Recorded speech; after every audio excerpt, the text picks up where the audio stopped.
আসসালামাইকুম। আশারামগঞ্জ থেকে আপনাদের সকলকে জানাচ্ছি অনেক অনেক শুভেচ্ছা, ভালোবাসা। আশা করছি সবাই ভালো আছেন। আলহামদুলিল্লাহ আমিও ভালো আছি। আমিও ভিডিওটা শুরু করে দিলাম। কে যেন আসলো, কে? খালা, তোমাকে একবার মাইরা ফালামো। খালা কই গেছিলা? এই যে আমার শিরিন খালা। কালকে তোমাকে আমি খোঁজার জন্য আয়সাকে পাঠাইছিলাম, আয়সা পায় নাই। খালা রাতে আসে নাই, আমাদের খুব কষ্ট হয়ে গেছিল। তো যাই হোক খালা আসলো। হ্যাঁ, রুম খুঁজছো খালা? পাইছো? আলহামদুলিল্লাহ। তো যাই হোক আমার খালা একটু বাসা চেঞ্জ করবে, বাসা খুঁজতেছিল, পাচ্ছিল না। তো যাই হোক পেয়ে গেছে। এখন খালার একটা প্যারা থেকে খালা বেঁচে গেল। খালা একটু এদিকে আসো না মনা, আজকে অনেকগুলো কাপড়, তুমি ওর দিকে একটু দিয়ে দাও। ফুড়ি আল্লাহ, সব একদম ভারী কাপড় দিয়ে ইয়া হয়ে গেছে। দাও তো অনেকগুলা। এই যে এই কাপড় নাই, বড় না, সব ছোট ছোট, তোমার ভাইদের পাঞ্জাবি। হ্যাঁ দেখো, মাহিনের পরার টেবিলে রাখবা। সব একবে না, যদি একটা দাও মা, সব চলে গেছে একদিকে। আচ্ছা আমি নিচ্ছি, এটা যাও তুমি। হ্যাঁ পেঁচাই গেছে, মাহিনের পড়ার টেবিলে দিয়ে দাও। তো যাই হোক সকালবেলা ঘুম থেকে উঠতে ছেলেরা পরীক্ষা দিতে চলে গেছে। আমি উঠছি 9:30টায়। সাহেব হসপিটালে চলে গেছে, খালা আসে নাই। ওরা বাইরে থেকে নাস্তা কিনে এনে খেয়ে তারপর চলে গেছে। আমার বাসার নিচেই হোটেল আছে, অতটা সমস্যা হয় না। এই আর আমার ছেলেরা তো মার্শাল্লাহ অনেক গোছানো, এর জন্য আমার কষ্টটা একটু কম হয়। ওরা খালা না আসলে বা কোনো কিছুর জন্য আমাকে একটু ডাকও কখনো দেবে না, জানে যে আম্মু রাতে ঘুম হয় না।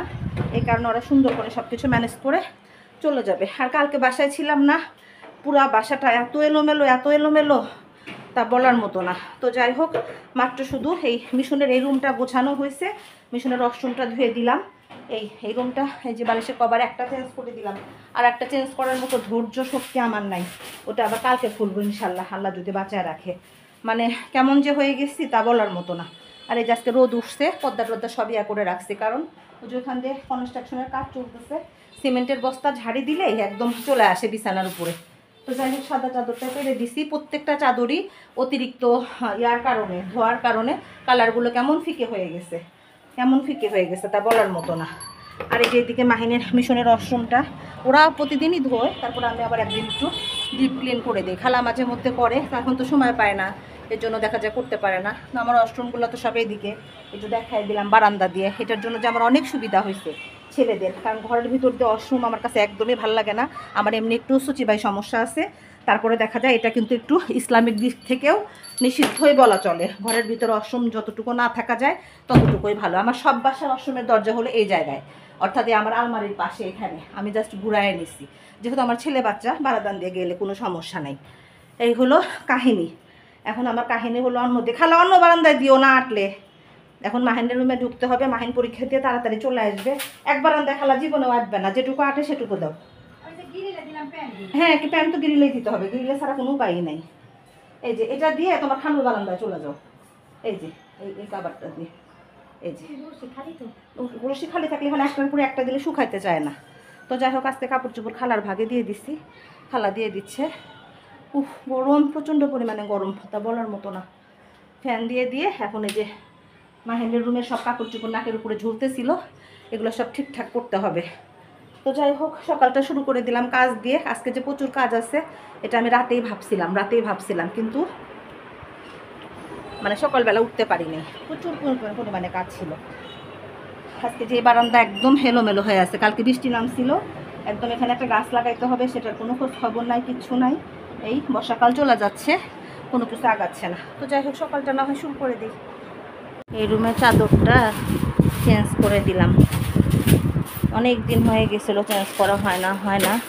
আজকে যেহেতু রোদ উঠছে, আর আজকে আমার কাছে এত গরম লাগতেছে তা বলার মতো না। সকাল থেকে খালি পানি খাচ্ছি 2বার মনে হয় ড্রেস চেঞ্জ করলাম। একটা করে রুম গোছাই আর ঘেমে একদম একাকার হয়ে যায়, একটা করে রুম গোছাই আর মানে ঘেমে একাকার হয়ে যায়, এই অবস্থা।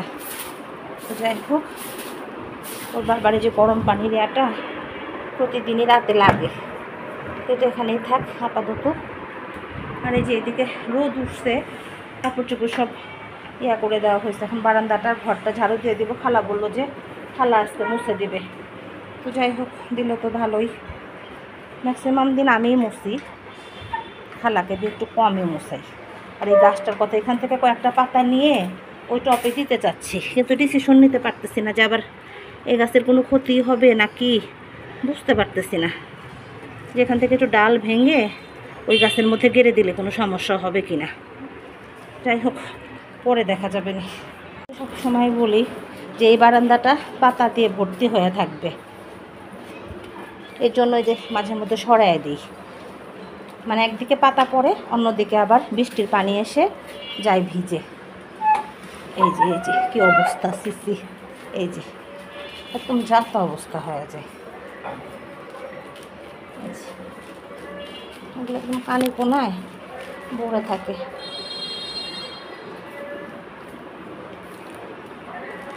এই যে দেখা যাক।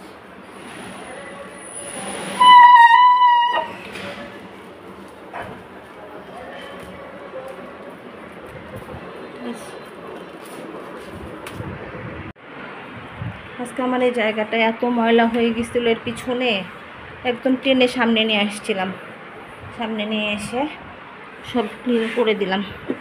ভাই রে ধুলা, বড় বড় ঝুল, উঠতে চায় না কোনো কিছুই, মনে হয় সব কিছু আটকে থাকে।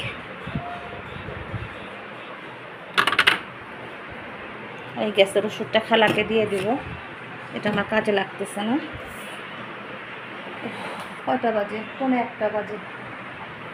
এই পুরা জিনিসটার নিচে পিছন সাইডটাতে প্রচণ্ড পরিমাণে ধুলা জমেছিল, এত ধুলা, বড় বড় ঝুল, তা বলার মতো না।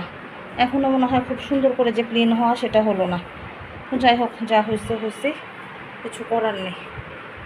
জি হ্যাঁ, কাজ করতে নিয়ে মানে সব এলোমেলো করতে যেয়ে একদম সব এলোমেলো হয়ে গেল। যেটা করতে চাইলাম সেটাও করলাম, যেটা করতে চাইলাম না সেটাও করলাম। আলুর ঝাঁকা, পেঁয়াজের ঝাঁকা, দেখা যায় যে মাসে একবার করে নাড়া না দিলে না একদম ময়লা হয়ে যায়। এটা কি এখানে পরিষ্কার করবো নাকি বাথরুমে নিয়ে যাবো? এখানে দিই, মাহিন গেছে বাথরুমে। মোড়া টোড়াগুলা, হাবি জাবিগুলো সব ধুয়ে দিলাম আজকে। ওই জায়গাগুলো এমন ময়লা হয়েছিল তা বলার মতো না। আর যেটা আলুর ঝাঁকা, আলুর ঝাঁকাটা তো একদম নেওয়া হয়ে গেছে। আর এদিকে মোটামুটি খালা ঘর মুছে দিচ্ছে। এই যে বৃষ্টি মনে হয় আসবে, খালা তো বিশ্বাস করতেছে না যে বৃষ্টি আসবে। আমার মনে হয় যে বৃষ্টি একদম ভাঙচুর করে চলে আসতেছে। উঠায় ফেলি সব, টুকিটাকে না উঠায় ফেলে পাপোশগুলো ভিজা যাবে। বৃষ্টির কোনো ভরসা নাই। এই আগস্ট সেপ্টেম্বরটা গেলে তারপরে যদি এখন একটু হয়, বোরকাটাও শুকায় গেছে। কাজ করতে করতে আবার একটু গেস্ট আসছিল, তাদের সাথে একটু কথা বললাম, কথা বলতে বলতে আমার সময় গেল চলে। এই যে এখন আর কোনো ওয়ে নেই।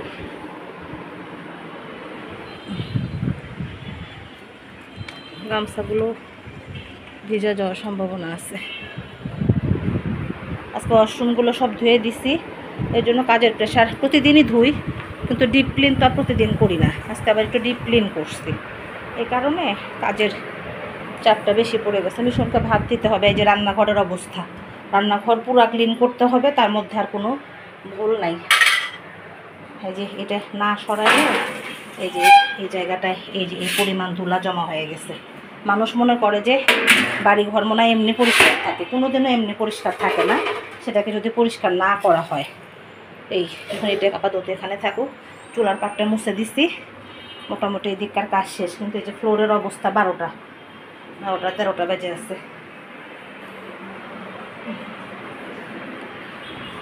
2টা বাজে গোসল করবো, নামাজ করবো। আজকে দুপুরে রান্না হয়েছে ডাল, এখানে হয়েছে বেগুন ভর্তা, এখানে হয়েছে বেগুন চাক ভাজি। মিশন ভর্তা পছন্দ করে, মাহিন চাক ভাজি পছন্দ করে। এখানে আছে চিকেন, আর এখানে আছে হলো ঢেঁড়স ভাজি। এই হলো আজকে আমাদের দুপুরের খাবার দাবার। আর বাইরে চলতেছে হলো বৃষ্টি। শুভ দুপুর সবাইকে। বাজে 6:30 না 5:30। রান্নাঘরে এত গরম, জাস্ট দাঁড়ায় যে চাটা বানাবো মনে হয় সেই সুযোগটুকু নাই। প্রচণ্ড পরিমাণে গরম, প্রচণ্ড পরিমাণে গরম। এমনি কিন্তু বাতাস আছে, যাই হোক চাটা এখনো হয় নাই। সরে গেলেই দেখা যায় যে পড়ে যে চুলাটার অবস্থা 12টা বেজে যায়।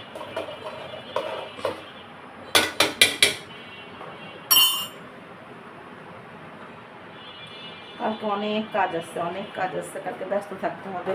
প্রায় সারাদিনই এলোমেলো কাজে, যে বাতাসে দরজাটা বন্ধ হয়ে যাচ্ছে। বারান্দাগুলো বৃষ্টিতে ভিজে আবার বাতাসে জাস্ট শুকায় গেছে, ভালোই হয়েছে। বৃষ্টিতে ভিজে গেছিলো, বাট দেখি যেন আবার বাতাসে শুকায়ও গেছে, তাহলে ভালো লাগে।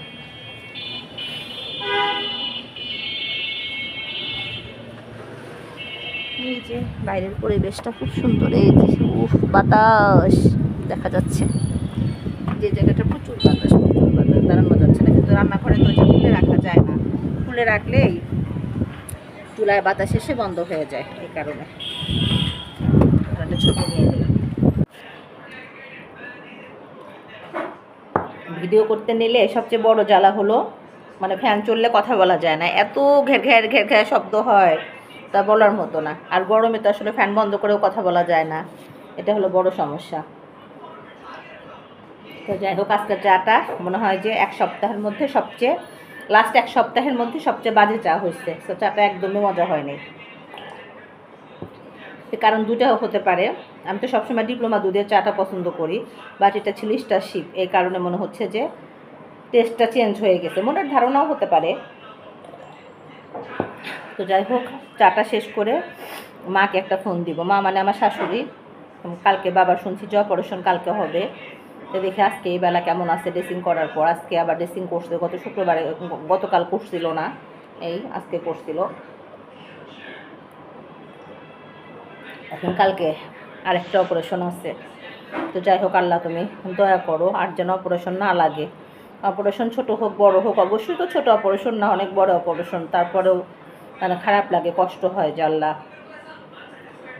উফ। তো যাই হোক, ভিডিওটা না হয় আজকে এই পর্যন্তই রাখি। 5:45 বাজে। আজকে দুপুরবেলা খুব একটা রান্নাবান্নার দরকার ছিল না, সব টুকিটাকি রয়ে গেছিলো। আর খালা যেগুলো করে দিছিল সেগুলো সব আছেই, সে জাস্ট ভাত রান্না করবে, রুটি বানাবে আর ভাজি করবে। আজকে হয়তো পেঁপে ভাজিটা করাবো ভাবছি। এই আর হলো মিশন গেছে কোচিংয়ে, মাহিন বাসায় আছে। মাহিনের ম্যাম আসবে না বসে? আম্মুর কাপটাও নিয়ে যাও, আর কাপে হালকা পানি দিয়ে রাখবা বাপি, নাহলে কাপে দাগ হয়ে যায়। দুইটা ছেলেরই এত ঠান্ডা লাগছে তা বলার মতো না, প্রচুর পরিমাণে ঠান্ডা লাগছে, ওই যে মানে কাশতেছে। তারপরেও ফ্রিজের পানি খাওয়া বন্ধ করবে না, ফ্রিজের পানি তো খাবেই খাবে। গরম সবার লাগে বাবা, তারপর ফ্রিজের পানি খুব খারাপ জিনিস। তো যাই হোক, ভিডিওটা না হয় আজকে এ পর্যন্তই রাখি। সবাই ভালো থাকবেন, সুস্থ থাকবেন, আশার অঙ্গনের সঙ্গে থাকবেন, আমার চ্যানেলটি সাবস্ক্রাইব করবেন, সেই সাথে গঠনমূলক সমালোচনা করবেন। তবে আজ এই পর্যন্তই, আল্লাহ হাফেজ।